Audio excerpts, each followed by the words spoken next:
We dive deep into the world of wellness, work, business, and everything in between, from the latest in fitness, nutrition, to the challenges of motherhood to managing stress. I cover it all as we explore ways to enhance your physical health, nourish your mind, juggle the demands of modern life.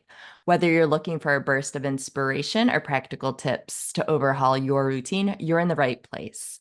Let's get started on this journey together. I'm your host, Nikki Lannigan, and this is Fit, Fun, and Frazzled. Hi, friends. Welcome back to Fit, Fun, and Frazzled. Hi, friends. Welcome back to Fit, Fun, and Frazzled. Today is a really special episode because we are celebrating 5 years of this podcast. 5 years. I can't even believe it. I started this during COVID. It wasn't really the beginning of COVID. It was September 2020. So my kids were back in school. I know a lot of people, their kids were not. Mine were. And I have been dreaming of starting a podcast for years. On my January 2020 vision board, I put start a podcast.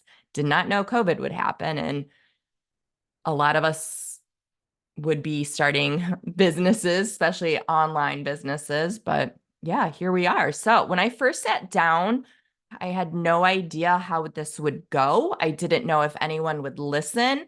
I just knew I wanted to share tools, meditations, conversations, and honest reflection about adulting, about momming, about fitness, yoga, mental health. And I wanted to share it with women. I wanted to help women. I wanted to help people like myself. I wanted to help moms. I wanted to help burned out females. Also, when I started this podcast, I will be honest, I struggled with imposter syndrome. And that is why I didn't start it for so long. And even after starting it, even today, it still pops up sometimes and I have to check myself. But I had a huge imposter syndrome. My dad is huge in the broadcasting world. My sister, too, was on air. Both of my parents, my mom and my dad, and my sister, they're very well known in the radio and music industry. I'm in the business too. It's called McVeigh Media. My maiden name is McVeigh. I write for morning radio stations throughout the United States, but I've always been behind the scenes in the business. I've never been up front. I've never been on air. When I was a kid, I did modeling, but that was in acting. That's completely different, though. I've never been on air. I've been writing what people say on air, but I've always been behind the scenes. So stepping behind the mic myself felt very intimidating. And I always thought, like, who am I to take up space? Who am I to be in this space? And it's also, I grew up thinking a Nepo baby, and I always thought people thought I had things handed to me. And I worried people would think if I got successful in the podcast, it would be because of who my dad is and my family is, and nothing, wouldn't be because I created it on my own. So I really had that in the back of my mind. So here we are 5 years later, and thousands of downloads, people listening from all over the world. Japan, Germany, Canada, Switzerland, Ireland, Australia, New Zealand, all over the United States. Some of the top states that have the most listeners are Ohio, New York, Vermont, Maine, and Oregon. So, yeah, if I let fear stop me before I even hit record, we wouldn't be here today celebrating 5-year anniversary. So that's what I first want to start talking about is imposter syndrome. We'll talk about imposter syndrome. I'm going to share my top 3 most listened to and downloaded episodes of all time, and the most downloaded episode and listened to episode this year, this season of 2025. I want to talk about the blue zones. I'm going to talk about the wellness industry and tie it all together with a word that keeps coming up for me in it. That is discernment. And I don't know if it's that white car syndrome thing that you go and buy a white car and then all of a sudden you're seeing a bunch of white cars on the street. But I've had discernment pop up a lot and I've been using it myself. And I think once I started using it a few months ago, I keep seeing it pop up. But anyways, here we are. And first, let's get started talking about imposter syndrome. And I want to help you with it if you're dealing with it yourself. So over time, this is what's helped me, and it's helped me keep going with the podcast and just anything in life. You don't have to have a podcast to have imposter syndrome. Most of us get it at some point. So the first is stop comparing paths. My journey isn't supposed to look like my dad's, my sister's, my mom's, anyone else in the yoga, fitness, or online space. We all are on our different paths. It's all going to look different. Focus on service. So when I think about who I'm helping instead of how I measure up, the fear starts to quiet down. Take imperfect action. If I had waited until I felt ready, I would have never started. I have this characteristic and it's kind of works for me, and I just jump in and I figure it out as I go along. So there have been a lot of times and I've wanted to stop. And this is in my own business too. But then every message from a listener, every download, every share, someone DMing me saying a podcast resonated with them, or they really were touched by something, or it helped them. So celebrate evidence, feedback. So celebrate evidence. I remember it was a lot. It was like my first season, and I really was still never really open about talking about my anxiety and OCD and panic disorder. And I did an episode on it, and someone I went to high school with messaged me and told me that episode really resonated with them, and they too have OCD. And it was pretty cool. Growing up in the 90s, in the high school in the 90s, in the late 90s, no one talked about that yet. So that helps me with imposter syndrome. Imposter syndrome didn't disappear, but it doesn't run the show anymore. It doesn't run my life every single day anymore. So I wouldn't say imposter syndrome completely has disappeared, because it does still pop up. It doesn't stop me from creating my show. It doesn't stop me from podcasting every week. And I try not to let it affect me as much as it used to. I have learned a few things podcasting over the last 5 years, but my biggest lessons are consistency beats perfection. You could use this in any area of your life. Curiosity keeps conversation alive. This is good for listening skills too. Be an active listener.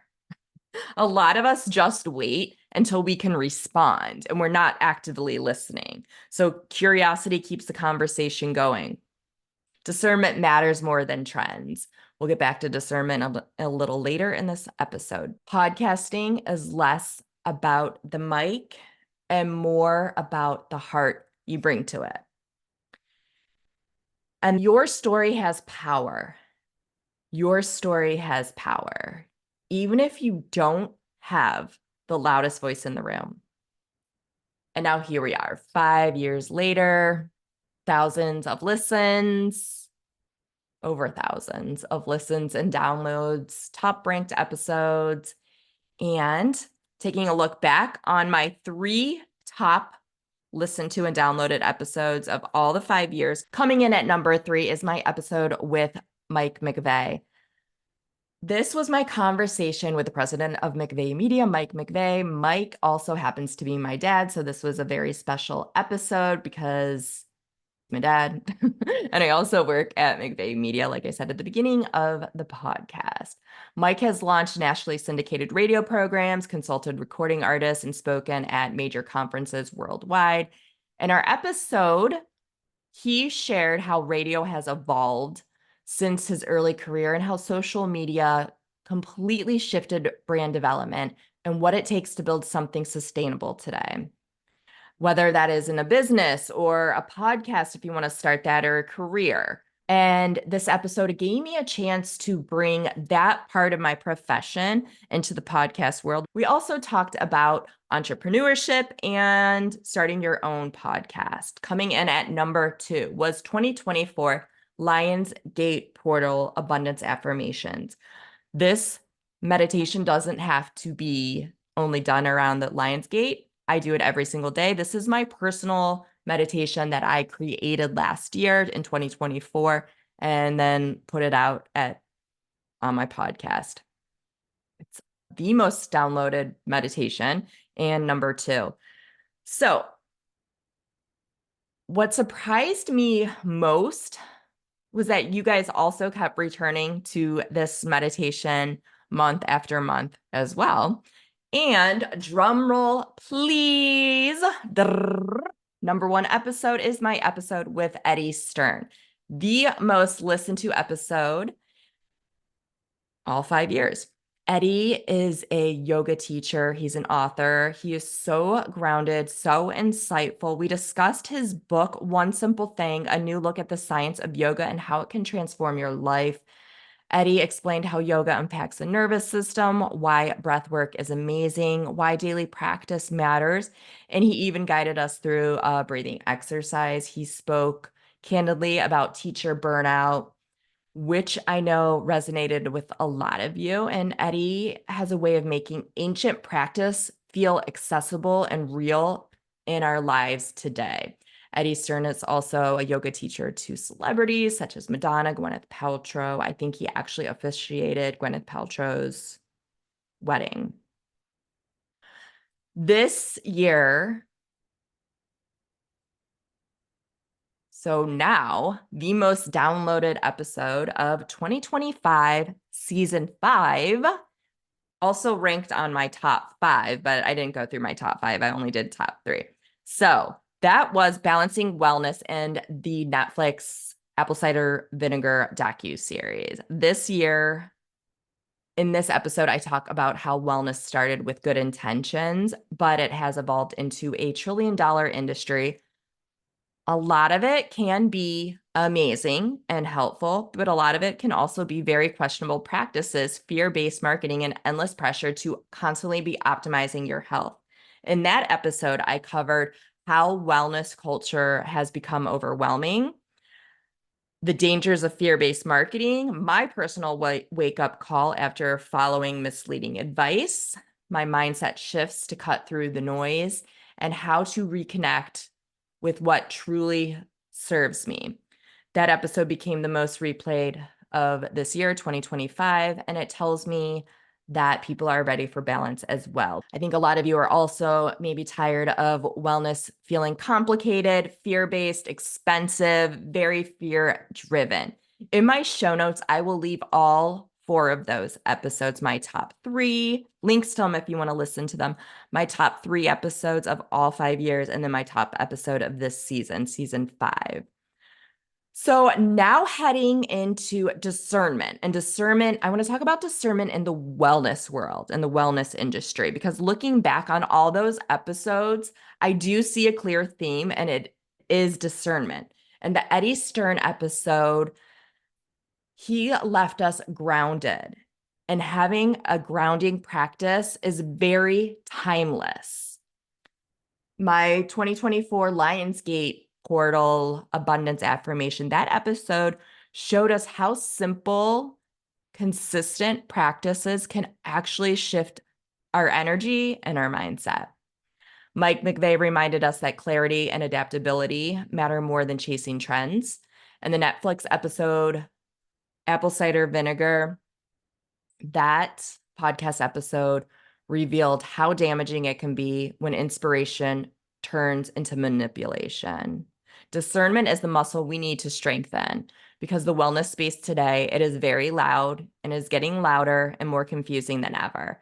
Everyone thinks they have the answer. Everyone thinks their answer is right. Everyone is marketing a protocol, a program, a product, myself included. I have programs and products and books I've written, courses I've created. And discernment is what helps us pause, breathe, and ask, is this truth or is this noise? So I really think the danger of all the noise, it isn't just confusing, it's distraction. We get so focused on the next external fix that we forget to ask ourselves the deeper questions. Is my nervous system stuck in survival mode? Am I constantly checking off boxes, going, and I'm not actually internalizing it? Am I processing grief, anger, sadness, fear, anxiety? Am I trusting my body? Am I trusting myself? Am I trusting my intuition? Or am I outsourcing my healing to influencers and everyone I see online? Discernment keeps us grounded. It helps us step out of fear-based marketing and come back to what truly matters. So 2 years ago, November, December, and January 2023, it was 2023. I had pneumonia for 3 months. Tried everything. On steroids, 3 rounds of steroids, doing prescription, doing holistic, everything. Nothing was working. January, we went to the Virgin Islands. I felt so amazing. I felt so good. I think I only coughed a few times. My lungs cleared. I felt like I could breathe. What did I do there? I rested. I slept. Community, my husband, my daughters, downtime. I was outside in nature, sunshine. Amazing. And then last March 2024, my migraines started. I had migraines the whole month of March and April. I still have them. Nothing has worked. Tried different combinations of things. 2024, we went to spring break. We went to Miami. My migraines were gone. Again, out in sunshine with my husband, my kids, resting, sleeping, not going every which way, running on fumes. So when I think about discernment, I can't help but think about the blue zones also, because here I was doing all these things, running on fumes, working full time, doing my own business, running my kids everywhere. Not my oldest, she drives, running my youngest everywhere, probably burning out. And I couldn't get rid of pneumonia. I was getting bronchitis all the time and I wasn't sleeping. I wasn't really taking care of myself. And I was outsourcing. What are doctors saying? What is holistic saying? And I wasn't just sleeping. So again, brings me to the blue zones. The blue zones, if you haven't heard of them, they are places in the world that have people that live the longest and healthiest lives. And they're not just alive, they are literally thriving. This is places like Okinawa, Sardinia, right here in the United States in California. It's called Loma Linda. And these people are thriving in their 90s and hundreds, and not because they are constantly fixing themselves. It's because they live in alignment with what really matters. In the blue zones, they could teach us some things. Movement is natural to them. They're outside walking everywhere. They're gardening. Movement is daily to them. It's not a rigid practice. Even if you go to Europe, they have walkable communities. Not everywhere in the United States has walkable communities. They also, for them in the blue zones, food is whole and homemade. They aren't eating fast food. They're not eating ultra processed snacks. It doesn't matter if it's seed oil or beef tallow. Those debates don't exist there. It's just they're eating beans, vegetables, whole grains, nuts, a small amount of animal products. They do drink wine. They drink coffee. Nothing is packaged. Nothing is hyper ultra processed. Meals are cooked at home together and shared together in their community. And that also brings me to connection. Connection is their medicine, community, family, belonging at the core of their lives. And this is also a lot of European places are like this too. We don't really have that in the United States anymore. A lot of people don't have the community. Or if they do, it's not family close by. So they're eating huge meals together all the time. They have grandparents living in their homes with them. They have close-knit relationships with their neighbors, their whole community. And then they are very purpose driven. And purpose really does drive longevity. They wake up with a reason to live, to contribute, to stay engaged. And rest is built in. They pause, they nap, they rest, they eat slowly. These aren't luxuries to them. It is just rhythm and part of life. So when I think about when I actually felt better all the times on vacation, it's not because I'm allergic to Ohio. I mean, maybe I am because Ohio has crappy weather a lot too, but I actually slowed down when I'm on vacation. I'm outside in nature. I'm walking more. In the summer in Ohio, I walk a lot here too. I was with my family. We're eating every meal together. We're not going every which way with activities and sports in the evenings. So I know our life here in the United States is hard because our kids are in all these activities, all these sports. We have meetings and work obligations and adult obligations too. But the other thing the blue zones do not have are detoxes, endless supplements that they take, endless to-do lists, endless biohacking. There's nothing fear-driven health hacks there, just daily intentional living rooted in nourishment, rooted in community, and in simplicity. And I think that's the reminder we need, and especially women in midlife. The wellness to lead, that wellness doesn't have to be this complicated, sometimes even radical thing that people are doing. I think the most radical thing we can do is come back to the basics. I want to repeat this right now. Sometimes the most radical thing we can do is come back to the basics. Our breath, walking, calling a friend, breathing. Again, just breathing.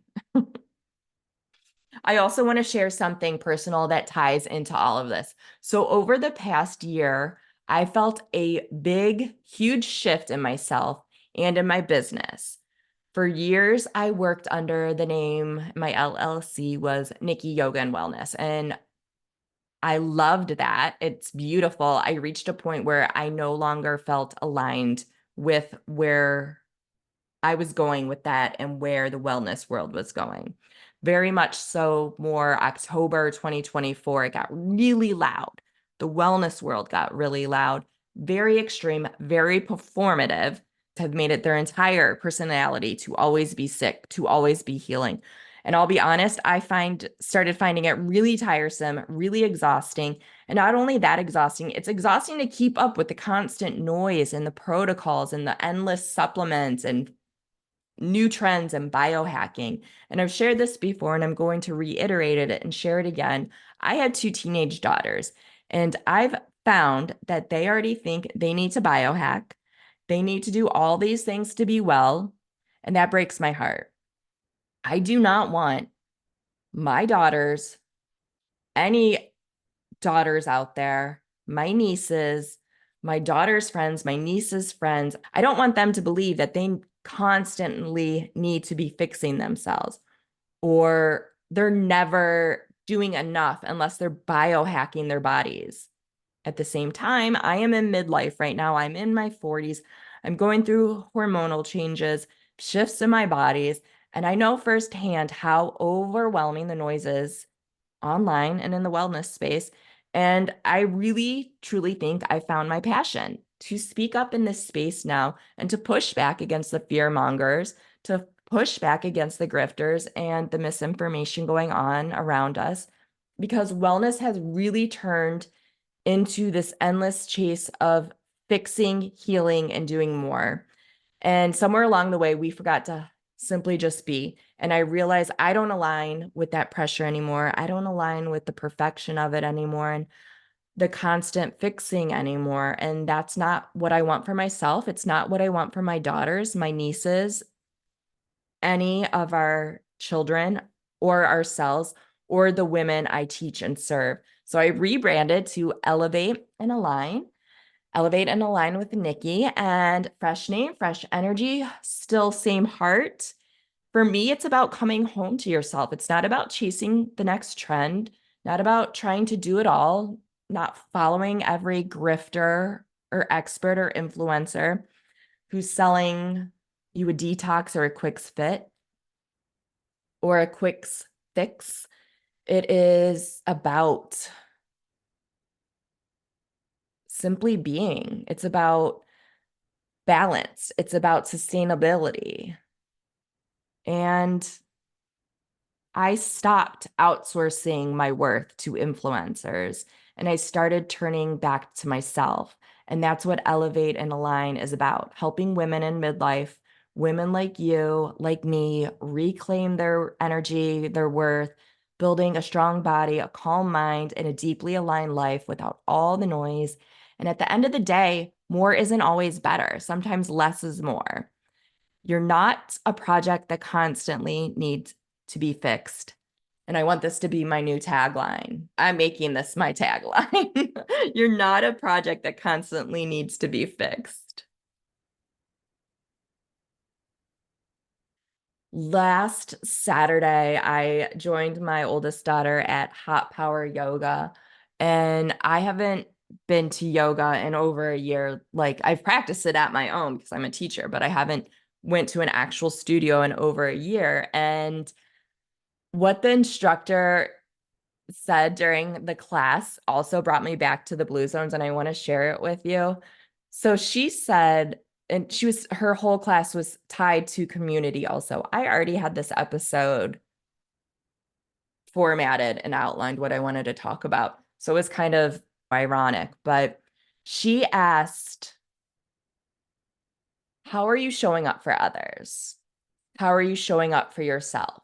And that really hit me because it's exactly what the Blue Zones is all about.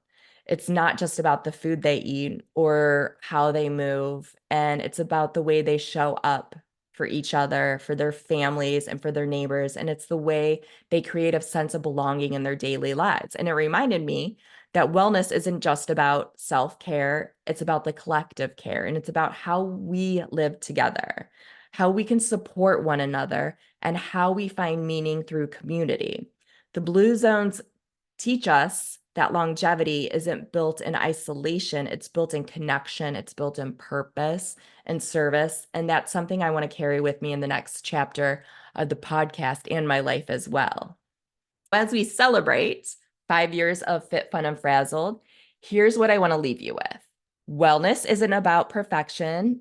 It isn't about chasing every trend or buying every protocol. It isn't about treating yourself like a project that constantly needs fixing. It's about discernment. Asking yourself, does this serve me? Is this aligned with my truth?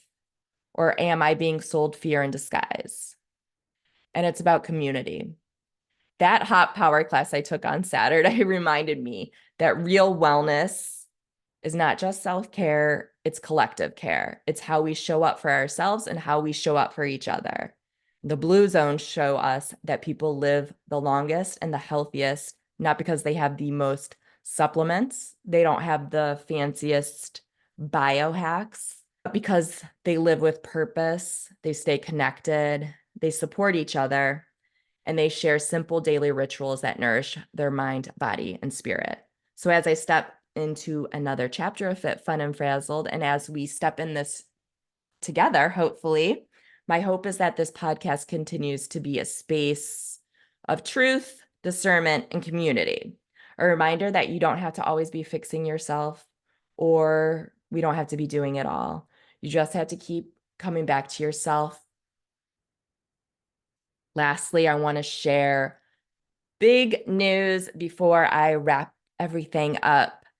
I just found out last week, Fit, Fun, and Frazzled was selected by Million Podcast as one of the top 100 self-care podcasts. one of the top 100 well-being podcasts, and one of the top 100 women's mental health podcasts on the web.